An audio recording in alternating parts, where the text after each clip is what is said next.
बिहार के मुख्यमंत्री नीतीश कुमार ने इस्तीफा दे दिया है। जेडीयू विधायक दल की बैठक के बाद शाम 6 बजे के करीब नीतीश राज्यपाल केसरीनाथ त्रिपाठी से मिलने राजभवन गए और उन्हें अपना इस्तीफा सौंपा। नीतीश ने कहा कि उप मुख्यमंत्री तेजस्वी यादव पर सीबीआई की छापेमारी के बाद ऐसे हालात बन गए थे कि उनके लिए महागठबंधन सरकार चलाना मुश्किल था।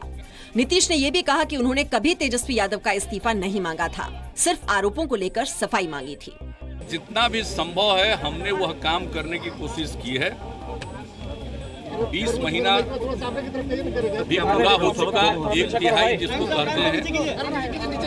अब लेकिन इस बीच में जो चीजें उभरकर सामने आई,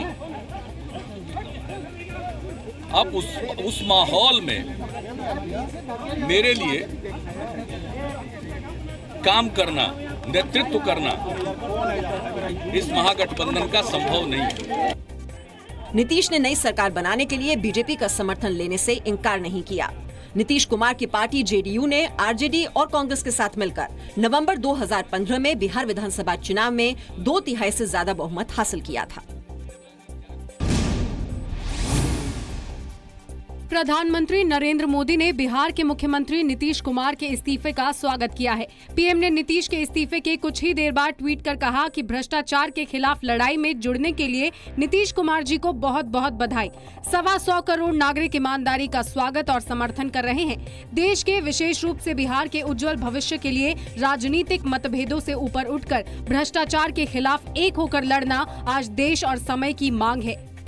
शाम को बीजेपी संसदीय दल की बैठक में भी नीतीश कुमार के इस्तीफे को लेकर चर्चा हुई। पार्टी ने कहा कि वो मध्यावधि चुनाव नहीं चाहती। पार्टी ने 3 नेताओं की एक कमेटी बनाई है, जिसकी रिपोर्ट के बाद अगला फैसला लिया जाएगा। भारतीय जनता पार्टी इसके पक्ष में नहीं है कि मिड टर्म पोल हो बिहार में। बिहार में स्थिरता आनी चाहिए और स्थिरता के साथ विकास के लिए हम कटिबद्ध हैं और एक 3 मेंबरीय समिति बनाई गई है जो केंद्र को अपनी रिपोर्ट देगी और तत्पश्चात पार्टी उस पर विचार करेगी। आरजेडी अध्यक्ष लालू प्रसाद यादव ने नीतीश कुमार पर बीजेपी से सांठगांठ का आरोप लगाया है। नीतीश कुमार के इस्तीफे पर बोलते हुए लालू ने कहा कि नीतीश ने गठबंधन धर्म नहीं निभाया। समूचा सेट था ये मामला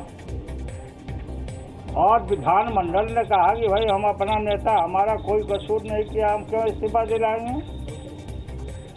और खुद वे बोले कि हमने इस्तीफा मांगा भी नहीं था, तो हम लोग क्या गलती कहा। ये मिले हुए हैं भाजपा से, आरएसएस से। क्या सेटिंग है। देश के प्रधानमंत्री नरेंद्र मोदी जी वहीं से तुरंत ट्वीट कर दिए। लालू ने ये भी आरोप लगाया कि नीतीश हत्या और आर्म्स एक्ट के केस में आरोपी हैं। नीतीश कुमार 302 के मुद्दाले हैं और उनको ये बात मालूम हो गई। हिंदुस्तान का एक चीफ मिनिस्टर मर्डर केस का, आर्म्स एक्ट का अव्वल मुद्दाले है और उसके खिलाफ संज्ञान लिया जा चुका है।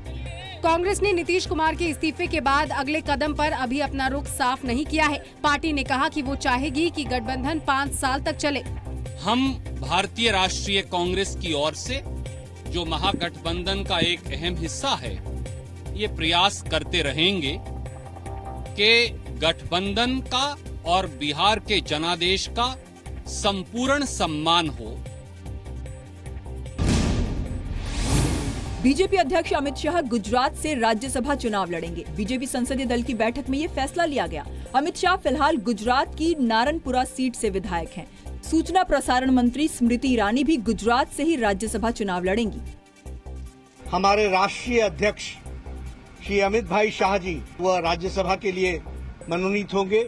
श्रीमती स्मृति जुबिन ईरानी जी, उनका नाम गुजरात से इन 2 सीटों पर चयन किया गया है। गुजरात में 3 राज्यसभा सीटों के लिए 8 अगस्त को चुनाव होने वाले हैं और इसके लिए 28 जुलाई तक पर्चा भरा जा सकता है। आज ही कांग्रेस अध्यक्ष सोनिया गांधी के राजनीतिक सचिव अहमद पटेल ने गुजरात से राज्यसभा चुनाव के लिए पर्चा भरा है। एनआईए ने अलगाववादी नेताओं की करोड़ों की संपत्ति का खुलासा किया है। सबसे ज्यादा प्रॉपर्टी कश्मीर के अलग अलग हिस्सों में पता चली है। अब एनआईए इन प्रॉपर्टीज का हवाला कनेक्शन तलाश रही है। एनआईए ने अलगाववादियों की प्रॉपर्टी की जो लिस्ट तैयार की है, उनमें कई शॉपिंग मॉल शामिल हैं। साथ ही दिल्ली में फ्लैट और जम्मू कश्मीर में कई जगह फार्म हाउस के बारे में पता चला है। वहीं श्रीनगर से गिरफ्तार अलगाववादी नेता नईम खान के घर से लश्कर-ए-तैयबा का लेटर हेड मिला है। एनआईए को 4 बेनामी संपत्तियों का भी पता लगा है। दिल्ली के पटियाला हाउस कोर्ट ने अलगाववादी शब्बीर शाह को 7 दिनों की ईडी की कस्टडी में भेज दिया है।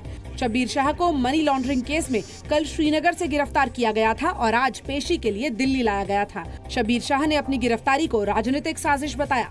हम इस चीज से घबराते नहीं हैं। शब्बीर शाह की गिरफ्तारी 10 साल पुराने मनी लॉन्ड्रिंग केस में हुई है। नहीं, सभी कार्रवाई जो हो रही है अलगाववादियों को और आतंकवादियों के खिलाफ में, ये देश के हित में हो रही है। शब्बीर शाह के खिलाफ दिल्ली की पटियाला हाउस कोर्ट ने 2 जुलाई को गैर जमानती वारंट जारी किया था। राज्यसभा में आज कांग्रेस ने राष्ट्रपति के भाषण में जवाहरलाल नेहरू का जिक्र नहीं होने का मुद्दा उठाया। कांग्रेस नेता आनंद शर्मा ने बिना राष्ट्रपति का जिक्र किए इस बात पर आपत्ति जताई कि महात्मा गांधी की तुलना दीनदयाल उपाध्याय से की गई। पंडित नेहरू का नाम नहीं लेना, इंदिरा गांधी के 100 साल इंदिरा गांधी मैं बता रहा हूँ, कल महात्मा गांधी की तुलना पंडित दीनदयाल उपाध्याय पंडित दीनदयाल। वित्त मंत्री अरुण जेटली ने कांग्रेस के ऐतराज को खारिज कर दिया। The whole speech has to be expunged.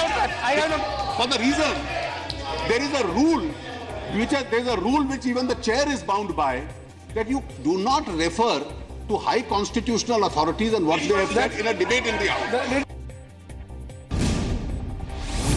प्रधानमंत्री नरेंद्र मोदी एक बार फिर अपने मंत्रिमंडल में फेरबदल कर सकते हैं। खबरों के मुताबिक पीएम 2019 के लोकसभा चुनावों से पहले आखिरी फेरबदल करेंगे।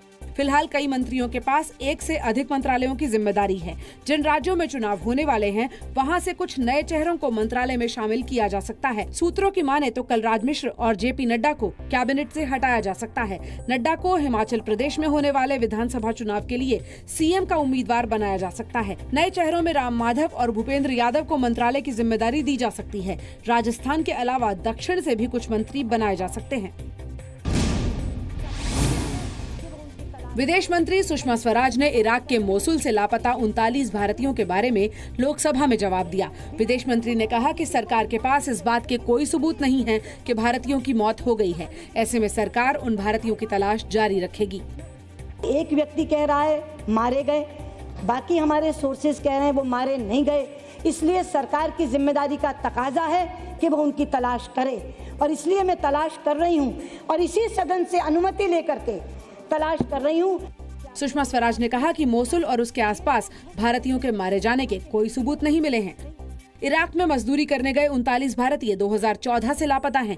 मोदी सरकार बनने के बाद हरजीत नाम का युवक इराक से भारत लौटा।